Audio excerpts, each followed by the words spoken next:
É a vós que eu dirijo a minha prece e de manhã já me escutais. Desde cedo eu me preparo para vós e permaneço à vossa espera. Graça e paz, cara amiga, caro amigo que acompanha diariamente a nossa meditação sobre a palavra de Deus no Santo Evangelho, a palavra de Deus na Santa Liturgia, neste sábado da 19ª semana do Tempo Comum. E é interessante porque estamos na 10ª semana do Tempo Comum e, ao mesmo tempo, estamos lendo o capítulo 19º do Evangelho de Mateus, o capítulo 19 do Evangelho de Mateus. Eu, particularmente, vivi essa semana assim com uma alegria muito grande por esses santos todos que fomos celebrando ao longo desta semana e neste mês das vocações, portanto, pensar na nossa vocação, no chamado que Deus faz para cada um de nós, pensar dessa grande vocação que, como diz o Concílio Vaticano II, que cada cristã, que cada cristão tem, que é a vocação de ser santo, a vocação de ser santa. Essa é a vocação fundamental. E esta semana foi particularmente marcada pela presença de mulheres que nós celebramos, né? A grande Edith Stein, Santa Teresa Benedita da Cruz, filósofa, mística, virgem, mártir, que celebramos essa semana. E a beleza também, por exemplo, da festa de Santa Clara, virgem pobre, fundadora de uma ordem, não é, que quis viver com intensidade a pobreza. E de alguma forma nós colocamos a vocação e o chamado de Clara sob a luz do que nós ouvimos no Evangelho do domingo, o Cristo que nos chama para colocar aqueles dons que nós temos, as nossas riquezas, em favor dos mais pobres, dos mais necessitados. Dá em esmola as nossas riquezas.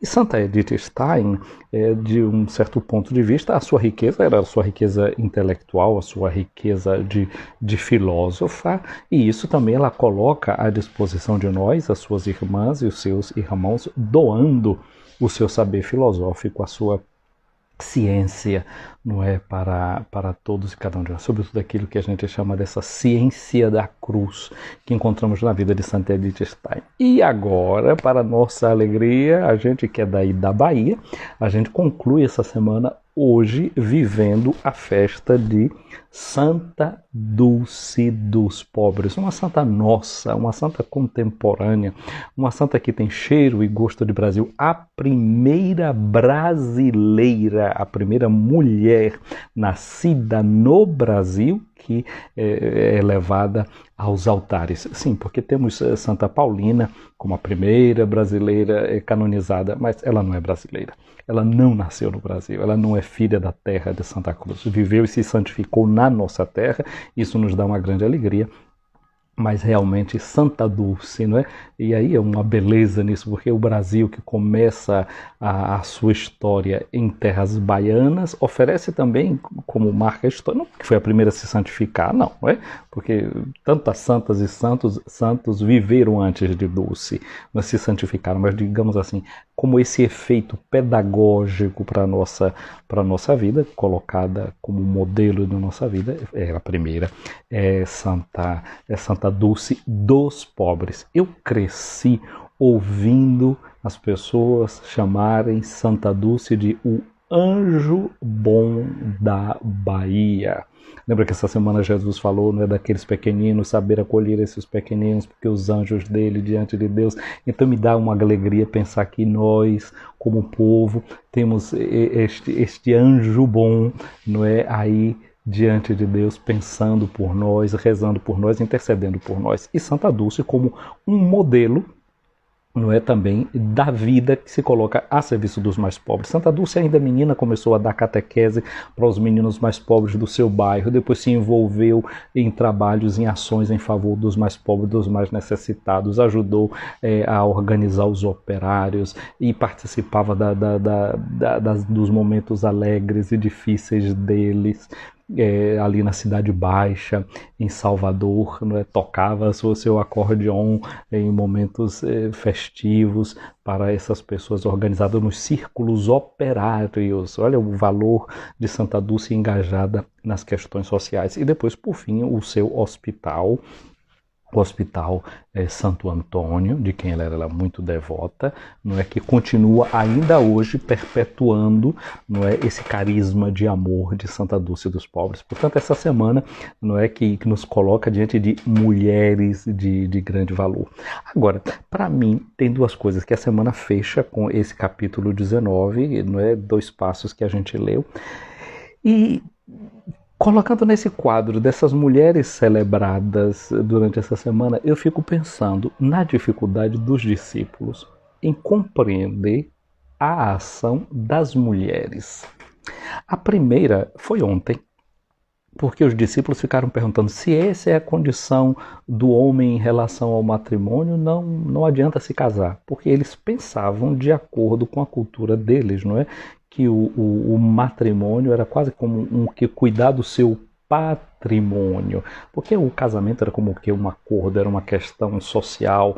Essa coisa de pensar no casamento com essa visão romântica, de amor, etc., é uma coisa mais recente, é uma coisa nossa, não é? O casamento era visto dentro de um pacto social, de uma cultura que pensava no seu prolongamento, no gerar filhos, que é uma beleza do matrimônio, é um dos bens do matrimônio, uma das coisas boas do matrimônio seguramente é essa da vida, que é acolhida, conservada no âmbito da família. Mas o casamento não se trata nessa visão comercialista de um bem. Então, ontem parece que o Evangelho nos fazia entender como os discípulos de Jesus não compreendiam a visão de Jesus sobre a mulher como esposa, sobre a sua situação de esposa, sobre o seu lugar de esposa. E aí o aprofundamento desse pensamento de Jesus nos faz pensar mais e mais ainda deste lugar social da mulher. Aquele lugar concreto era o lugar do matrimônio, dentro da instituição matrimonial, mas dentro de tantas outras coisas a gente pode pensar no papel da mulher dentro da sociedade, de como Jesus é à frente, não é? Pedro também não entendeu, por exemplo, quando Jesus falou da cruz. Não comungava com o pensamento de Jesus. Como ontem a gente vê que os discípulos têm dificuldade de compreender o pensamento de Jesus a partir do matrimônio. Aliás, o matrimônio que para nós requer uma visão de fé. Era Santo Agostinho que ele dizia assim: eu creio para compreender e compreendo para crer. Então a primeira coisa da qual a gente deve olhar o matrimônio não é como uma questão sociológica, como um dado sociológico, mas como um dado da fé, como um dado da revelação. Por isso que Jesus vai à Bíblia, vai ao livro do Gênesis e fala do ser humano como criado por Deus. É só em Deus que o homem e a mulher podem encontrar e recuperar o projeto de Deus para a vida do matrimônio. E nesse sentido, sendo a mulher colocada dentro da visão social, não é, como um ser que não era visto e com todo o seu valor e com toda a sua integridade, Jesus se coloca do lado das mulheres. Jesus foi fantástico nisso. Ele acolheu mulheres como suas discípulas, lembra do caso de Marta e de Maria, e tinha um grupo de mulheres que o acompanhava. Lucas capítulo 8, versículo 3, fala desse grupo de mulheres que acompanhavam Jesus, como tinham os 12 apóstolos, coisa que outro mestre não fazia. Você já pensou no fato de que Jesus ressuscitado, ele não apareceu para os apóstolos. Os apóstolos era que deviam ir pregar para todas as nações que Jesus tinha ressuscitado. Ele não aparece primeiramente aos apóstolos, ele aparece às mulheres, aparece a Maria Madalena e dá a ela a incumbência de ir avisar aos apóstolos que ele tinha ressuscitado. Esse privilégio foi dado às mulheres. E as mulheres não eram aceitas em tribunal como testemunhas. Então, é uma mulher, são as mulheres que são as primeiras testemunhas. Você está vendo, você mulher que está me acompanhando, já tenho 2 aqui me acompanhando, e 2 Alines. Uma Aline aí que está na Escócia, não é? Aline Snowden, não sei como é que pronuncia esse inglês, se é Snowden ou Snowden, não sei lá como é que se pronuncia. E uma outra Aline aí na Bahia, na terra da irmã Dulce, não é?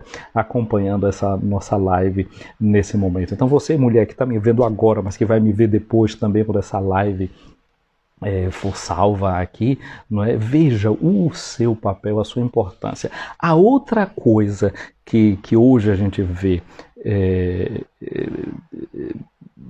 na visão difícil que os discípulos tiveram, é o papel da mulher mãe.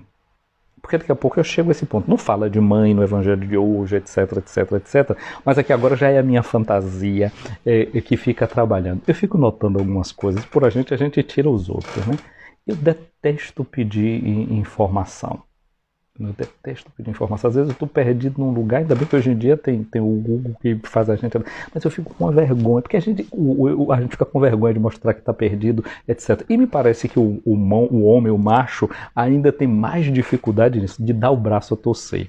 E eu fico notando que quando eu estou caminhando por algum lugar, se eu estou com alguma amiga e ela nota que a gente está ali com aquela dificuldade, então pergunta. Eu não vou perguntar nada, não. E elas normalmente tomam a iniciativa de ir e de perguntar. E às vezes eu estou caminhando em algum lugar e vem o marido e a mulher, ou dois amigos, não sei o quê, e normalmente é a mulher que toma a iniciativa para perguntar. Como é que chega nesse homem? Fica sempre um passo atrás. E aqui eu vejo às vezes até gente que não consegue falar bem a língua italiana, e eu também, se isso não consigo falar uma língua, mais vergonha eu ainda fico de me expor. E eu vejo que as mulheres não estão nem aí para isso, como elas são livres de perguntar, não estão se preocupando se a língua está saindo bem ou não, vem e falam. Um dia desse eu estava na Praça de São Pedro, eu estava conversando ao telefone e vi que uma senhora se aproximou de mim. Depois eu vi, era uma portuguesa, queria informação sobre onde pegar um táxi, etc. Estava ela, o marido, uns filhos. O marido não veio, foi ela. Eu estou vendo que o senhor fala português. Então começou a falar comigo, eu dei as informações que ela precisava. Essa coragem das mulheres, esse avanço das mulheres. Então eu imagino que no evangelho de hoje, aqui também nessa cena que a gente vai ter, que foram as mulheres, as mães que tomaram essa iniciativa de irem com os seus filhos na direção de Jesus. Porque uma mãe, como ela não pensa em si, quando tem que cuidar e pedir alguma coisa pelos filhos, como elas se lançam. Então a vocês, mulheres, o reconhecimento nosso e a alegria, não é? Porque cada um de nós tem uma mãe e cada um de nós se sentiu amparado por essa mãe que fez assim, que se jogou, que se lançou, não é? Que como uma leoa defende a cria, os filhos, a criança que a gente foi um dia. E como é bom dentro da gente a gente ter essa experiência de uma criança defendida por uma mãe, de uma criança protegida por uma mãe. Como é bom sentir esse sentido, essa proteção. Então, um pouco esse cenário, não é, de pensar nesses dois aspectos da feminilidade, como apareceu nas santas celebradas essa semana, e nestas duas cenas do Evangelho de ontem e de hoje. Sempre aqui esse capítulo 19, nos fazendo entrar nesse mistério. O capítulo de hoje é o 19 de Mateus, versículos de 13 a 15. Mas eu quero dar uma olhadinha, uma pincelada muito rápida na primeira leitura de hoje de Ezequiel, capítulo 18, versículo de 1 a 10. É um ditado que tinha em Israel, que o povo dizia assim: os pais comeram uvas verdes e os dentes dos filhos ficaram embotados. Quase como dizendo assim, não é? Os filhos pagam as consequências das ações dos pais. Em certo sentido, isso é verdadeiro, né? Isso é verdadeiro, porque o que é que acontece? A sociedade que a gente vai criando, que a gente vai deixando para trás, não é? Elas geram consequências. Todas as nossas ações, toda uma ação provoca uma reação. E é claro que aquilo que a gente faz tem as suas consequências. Então as nossas ações vão ter consequências para os filhos, etc. Mas não nessa ideia como havia em Israel, nesse momento em que, como que se falava aqui, que o povo repetia esse ditado, como para dizer assim: os filhos são castigados, Deus vai castigar os filhos por causa da ação dos pais. E o profeta, Deus através do profeta, vai dizendo o seguinte: já não haverá quem repita esse provérbio em Israel. E ele diz: todas as vidas me pertencem. Todas as vidas me pertencem, tanto a vida do pai como a vida dos filhos são minha. Aquele que pecar é que deve morrer. Ou seja, quem paga as consequências do seu pecado. Se um homem é justo e pratica o direito e a justiça, não lhe participa de refeições e rituais. Aqui diz uma série de coisas, né? Se não oprime ninguém, se não participa de se não desrespeita o seu matrimônio, coisas do gênero, não pratica roubos, se dá alimento ao faminto, cobre quem está nu, não cobra usura, não cobra juros de quem ele empresta, se vive conforme minhas leis, guarda os meus preceitos e assim praticar tudo isso, esse homem viverá. Mas aí vai dizer assim, mas se tiver um filho violento e assassino que pratica uma dessas ações, porque fez todas essas coisas abomináveis, com certeza ele morrerá, ele é responsável da sua própria morte. Ou seja, a responsabilidade de cada um pelos seus atos, né? Pelo bem que você pratica, pelo mal que você pratica. Né? A gente, mesmo estando dentro de um conjunto social que transmite para a gente desvalores, contravalores, a gente é livre para as ações da gente. Aí Deus diz, vou julgar cada um de vós, ó casa de Israel, segundo a sua conduta, cada um julgado pela sua conduta. Ele diz, arrependei-vos, convertei-vos de todas as vossas transgressões, para não terdes ocasião de cair em pecado. Afastai-vos de todos os pecados que praticais. Criai para vós um coração novo e um espírito novo, porque havereis de morrer, casa de Israel, pois não sinto prazer na morte de ninguém. Então, Deus mostra, cada um é responsável por aquilo que faz, mas cada um pode se converter, pode mudar, pode se arrepender, pode criar esse coração novo. Essa é a beleza. Convertei-vos e vivereis. A gente ouve uma cena no Evangelho de João que tinha um cego de nascença e alguém pergunta para Jesus, quem foi que pecou? Foi ele ou foram os pais para que ele tivesse essa cegueira? Jesus diz, nem ele nem os pais, isso aqui vai ser para a glória de Deus se manifestar. Então, a responsabilidade nossa em transmitir valores, a responsabilidade nossa em buscar e querer a nossa própria conversão, a nossa mudança de vida. Ora, agora, com esse panorama que eu estou dizendo aqui agora, né, de busca, de uma mentalidade que às vezes é essa, de achar que tem um castigo que é dado aos filhos por causa dos pais, etc. Pensemos nessa cena de mães, eu penso mais nas mães do que os pais, não? De mães que vêm trazendo os seus filhos para Jesus lhes dar uma bênção.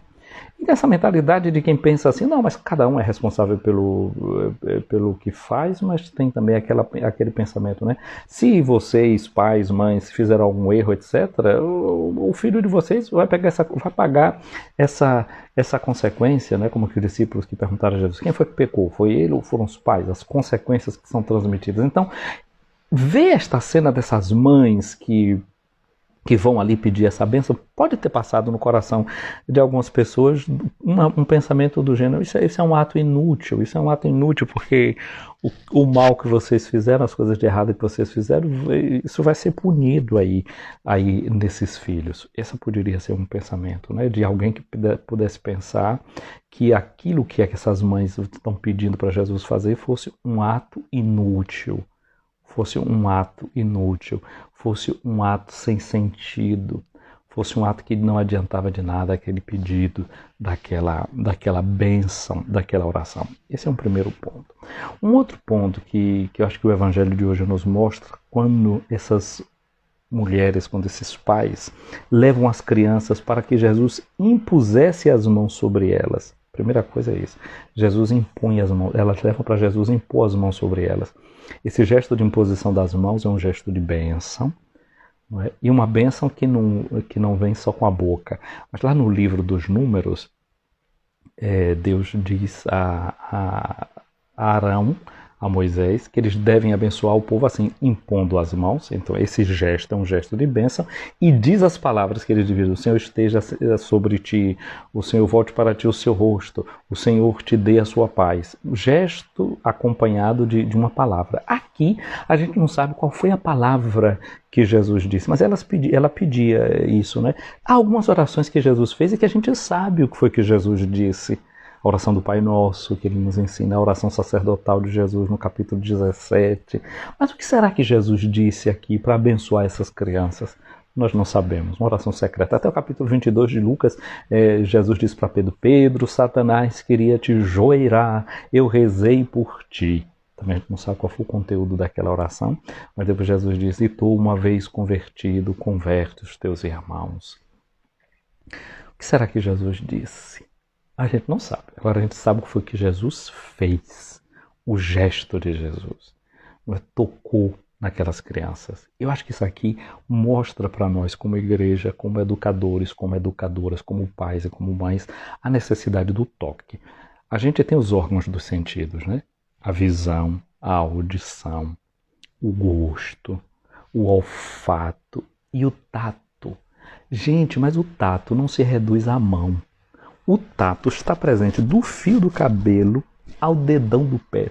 Todo o corpo é tátil. Isso é muito interessante, não é? Porque agora a gente é a geração que está entrando em contato, que, por exemplo, os nossos celulares, hoje em dia, como é que a gente já nem se escreve, é tudo no toque, né? É no contato. Hoje em dia também tem esses celulares que já faz o reconhecimento facial, não é?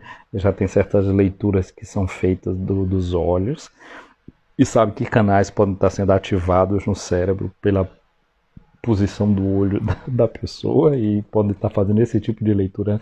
Antigamente tinha gente que queria ler o destino lendo a mão. Hoje em dia o pessoal na internet lê os olhos e os movimentos dos olhos. Você está para cima, você está para baixo, você está para o lado. E sabe que campos estão sendo ativados dentro do cérebro da pessoa. Mas canto à parte, voltemos aqui para a nossa temática. O toque. Essa necessidade do toque.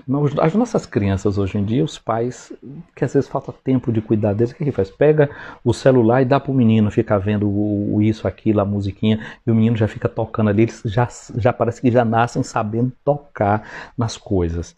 Sim, já sabem tocar nesses aparelhos que a gente tem aqui diante da gente, na tela, no ecrã. Mas será que a gente ainda vai conseguir tocar um no outro? Será que a gente vai conseguir falar e tocar no coração do outro? Porque também tem um toque que é feito através da palavra. Lembra os discípulos de Emaús que dizem assim, o nosso coração estava ardendo enquanto ele nos falava, ou seja, o coração deles estava sendo tocado por aquela palavra, estava sendo aberto por aquela palavra de Jesus. Então, há toques que não são só os toques sensíveis pelos órgãos do sentido, a gente pode tocar o outro também pelo olhar. A gente se sente tocado pelo rosto do outro, pelas expressões do outro, por aquilo que a gente vê. Então há toques que são toques internos, não é? que são toques dentro. Mas essa geração que vai crescendo e que precisa ser tocada. Não é? Se a criança está chorando, às vezes talvez está chorando com fome, está chorando porque quer um pouco da atenção do pai, e às vezes como vão sendo viciadas nesses aparelhos, nesses joguinhos, aí começa a confundir, quem sabe, as suas necessidades reais e vai aplacando a sede mais profunda que carrega dentro delas com outros paliativos, com outras coisas que não são necessárias. Então, eu fico olhando isso aqui. Essa necessidade que a gente tem de desenvolver uma cultura do toque, uma educação pelo toque, de gente que sabe tocar e que se deixa tocar. Mas dizem que essas mães também pediram para que Jesus fizesse uma oração. A palavra oração, ação, da ores, da boca, né? Que você toma um remédio por via oral, até pela boca. A oração é algo que sai pela boca, que é produzido pela boca. Mas tem uma oração também que ela pode ser silenciosa, que ela é produzida pelo coração.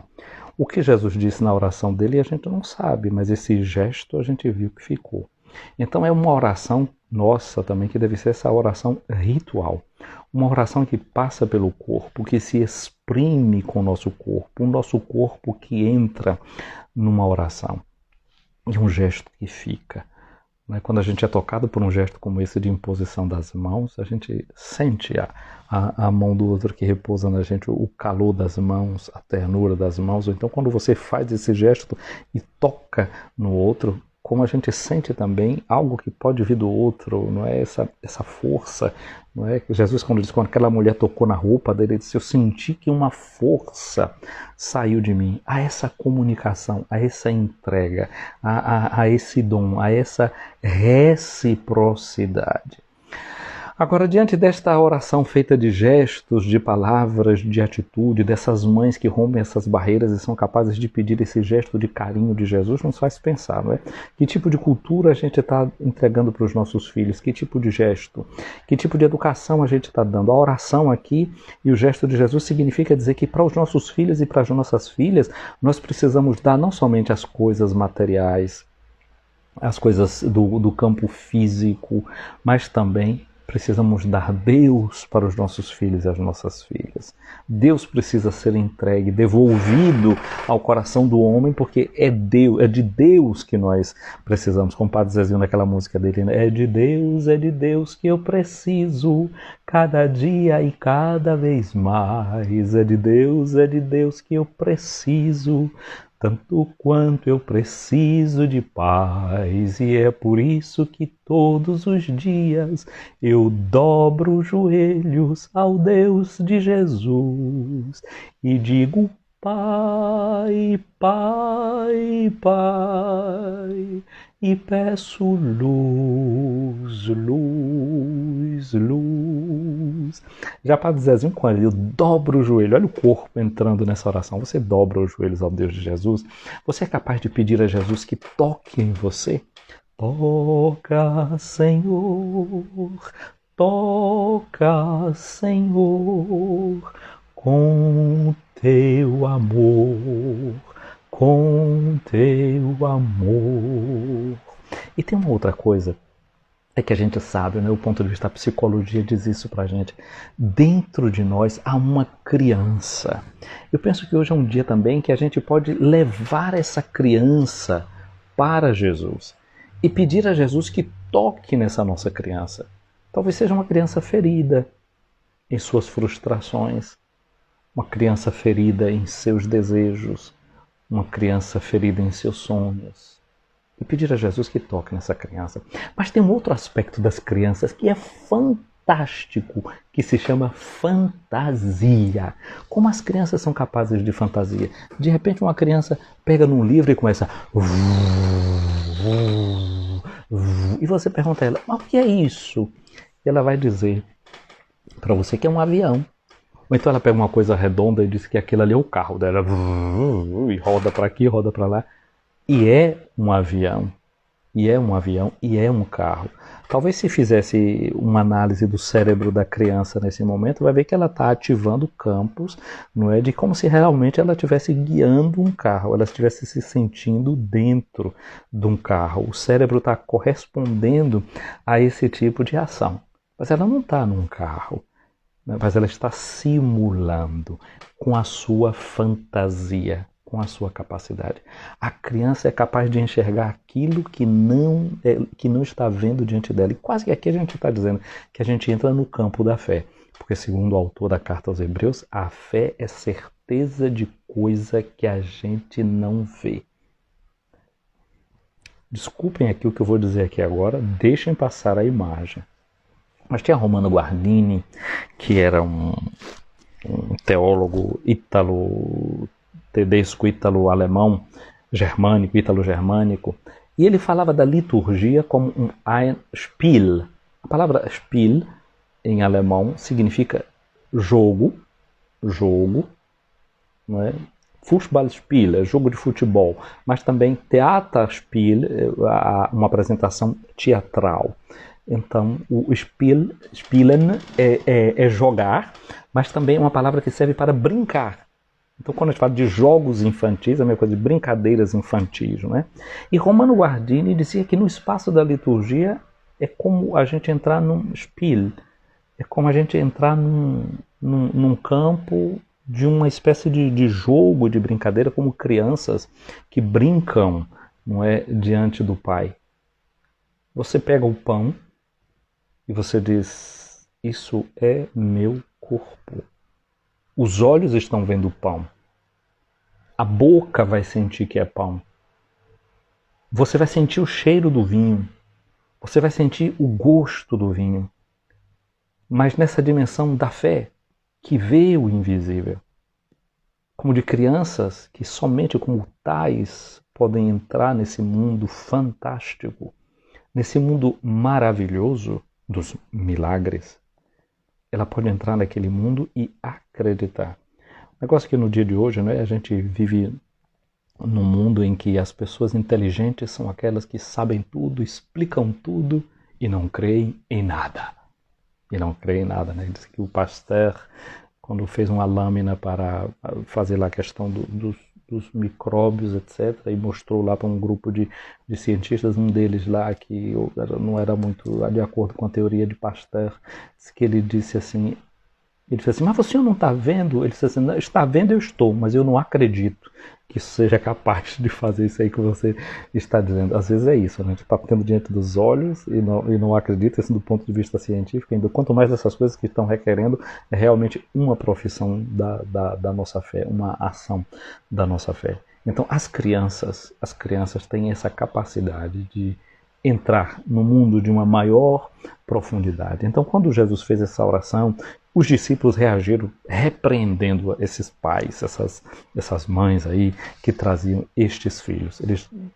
Então, sem compreender também as mães, a mulher, na sua missão de mãe, era o que eu dizia no início dessa live, assim que então esses discípulos não entendiam tanto do que é que se tratava, mas aquelas mulheres foram compreendidas por Jesus. Jesus, então, diz para os seus discípulos, deixai as crianças e não as proibais de virem a mim, porque delas é o reino dos céus. Só quem se torna como criança, né? Santa Teresinha do Menino Jesus propunha a pequena via, a via de quem se faz pequenino. E só quem se faz pequenino pode aviar a sua vida. Não é quando a gente quer que alguma coisa ande ligeiro, a gente diz, avia aí menino, avia, não é? Anda, toca o caminho, pega a estrada, temos que aviar, avia. Vamos entrar por esse caminho, vamos entrar por essa via e vamos progredir nesta via. E que o Senhor tome o nosso coração e dê asas ao nosso coração. Não é? Faça com que o nosso coração possa ir além de tudo aquilo que é limitação, que não permite a gente de ver o que deve ser visto. E depois de impor as mãos sobre elas, Jesus partiu dali. Pois bem, gente, nós vamos partir também daqui, vamos viver amanhã uma nova semana. Não é? Vimos durante essa semana todas essas mulheres e concluímos essa semana, como todo sábado a gente faz também, olhando para Maria. Jesus diz que o reino de Deus pertence a quem é como pequenino. Maria ainda era uma adolescentezinha, talvez tivesse 15 anos de idade, quando ela disse sim ao plano de Deus. Quando ela aceita o que Deus propõe para ela, ela diz, como é que vai ser isso? Eu não conheço homem algum. E aí ela precisou entrar nesse campo de quem entra no reino de Deus como criança. E ele diz, o arcanjo diz, é a sombra do Espírito que virá sobre ti. Próxima segunda-feira a gente vai celebrar a festa da Assunção de Maria, dia 15 de agosto. Né? Então Maria que realmente é assunta, é tomada por Deus no seu reino e no seu plano. Então Maria é essa que assume e acolhe o reino de Deus também como uma pequenina. Aliás, ela que assume o reino de Deus para servir a um pequenino, que é o menino Jesus. Porque Deus, o reino de Deus é Jesus, o reino de Deus se fez pequenino nesse menino que foi dado a Maria. Para Maria, o reino de Deus, às vezes a gente fica pensando, quando Jesus nasceu, aqueles anjos que vieram, que cantaram, deu glória a Deus nas alturas. Mas no dia a dia, quando Maria tinha que trocar as fraldas de Jesus, não tinha anjo nenhum lá trocando as fraldas, não, viu? Quando ela levou Jesus para o templo para fazer a circuncisão, pegou o prepúciozinho do menino, cortou, e o menino começou a gritar e a chorar, porque a dorzinha no pintinho dele, né, foi ali cortado, não é? E aquilo ali, como é que faz aquilo? Passar o remédiozinho para o pintinho do menino não inflamar, inchar já inchou de qualquer forma, o cuidadozinho para aquilo não tocar nos panos, isso foi tudo cuidado de Maria ajudada por José, não é? Que está lá querendo fazer um mingauzinho para o menino, né? Ele chorando, fazer alguma brincadeirinha com ele. Isso aí não tinha anjo cuidando, não, era Nossa Senhora. Então se fazer pequenina também, como uma adulta que se faz pequena para entrar nesse mistério de Deus, aí a gente entende que o reino de Deus é serviço. Ela, não é que segunda-feira a gente celebra Maria Assunta aos céus, depois de segunda a 8 Nossa Senhora Rainha, ela é uma rainha que se faz servidora, é a serva desse reino se põem a serviço do rei, trocando as fraldas do menino Jesus, preparando a comidinha dele, dando a mama, não é como todas as mulheres, os seios incham e pode doer, e como era que esse menino mamava, todas essas coisas que são próprias desse mistério do ser mulher que acolhe a grandeza do mistério de Deus, que requer essa fantasia de poder acolher e se submeter ao Senhor. Então, no dia de hoje eu peço a mim e a você, para mim e para você essa graça, dirijamos-nos ao Senhor. Senhor Jesus, dá-nos a fantasia das crianças, dá-nos a criatividade das crianças, dá-nos a graça de acolher o reino de Deus como ele deve ser acolhido, com essa fé grande que nos faz enxergar aquilo que nós não temos diante dos nossos olhos. Acreditar no mistério da tua presença, como Maria acreditou na presença de Deus, naquele menino pequeno que chorava diante dela, de quem ela trocava as fraldas, a quem ela ninava, ela acalentava para que pudesse dormir. Ajuda-nos a entrar nesse cotidiano do reino de Deus, que pede de nós disposição interior grande para ser acolhido, no qual nós possamos crescer como homens e mulheres servidores uns dos outros. Ouvi, Senhor, a minha oração, chegue até vós o meu clamor. Minha amiga, meu amigo, o Senhor esteja acima de ti para te proteger, à tua frente para te guiar, atrás de ti para te defender, do teu lado para te acompanhar, dentro de ti para te abençoar. Que a bênção de Deus Todo-Poderoso, o Pai, o Filho e o Espírito Santo, desça sobre ti, minha amiga, meu amigo, permaneça para sempre. Olha, um abraço grande a você que está aqui acompanhando essa nossa live, a Aline Sampaio e a Aline Snowden, a Lisa Camata aqui acompanhando a gente. Muito obrigado a você que vai divulgando esse nosso canal, né? A Aline passou já, recebeu a indicação de uma amiga, da Sandra, depois já passou essa indicação para outras pessoas, e assim a gente vai fazendo esse perfil, chegando a outras pessoas, e o nosso canal do YouTube também, e a página do Facebook. Então eu digo a vocês, comentem, encaminhem essas nossas lives, dê o seu like, porque isso ajuda também a esse jogo que a gente faz aqui na internet, ganhar outros seguidores, outras pessoas que entram na roda. Vamos pensar como as crianças, né, que faziam roda, brincar de roda. Você já brincou de roda? E pegar um na mão do outro e começar a rodar e a dançar. Vamos colocar outras pessoas nessa nossa ciranda da palavra de Deus, nesse nosso círculo de brincadeira em volta da palavra do Senhor, que alimenta, que ilumina a nossa vida, que ilumina o nosso dia a dia. Que essa nossa semana seja uma semana feliz, seja uma semana cheia de paz, né? Concluindo bem essa semana, nos preparando bem para viver os mistérios da presença do Reino de Deus na semana que vem. A Aline Snowden está aqui me dizendo, Ilana Evink é minha irmã, padre.